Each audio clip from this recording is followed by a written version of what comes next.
тиешелік бола береді негізінде. Хадис бар. Расул алейхиссалам осыдан 14 ғасыр алдын айтып кеткен. Сондай бір заман келеді дейді, ақырет қиямет жақындаған кезде менің үмбетім деген қолына шоқ ұстағаннан да дін ұстанып жүру ауыр болатын заман келеді деп айтқан Расул алейхиссалам.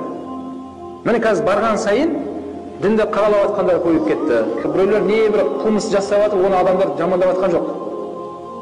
Бірақ жаңағыдай не қарындастарымыз орамал тағып жүрсе, бір бауырымыз намаз оқып жүрсе, тағы басқа қылып жүрсе, оған мына жақта көп сөздер айтып жатыр. Бұл да ненің белгісі? Қияметтің белгісі. Қиямет өте жақын, бауырлар. Қиямет жақын. Бауырлар, демек дінімізде ойламайық. Менде бәрі жақсы бола береді, әрі намазды оқып жүре беремін. Жоқ.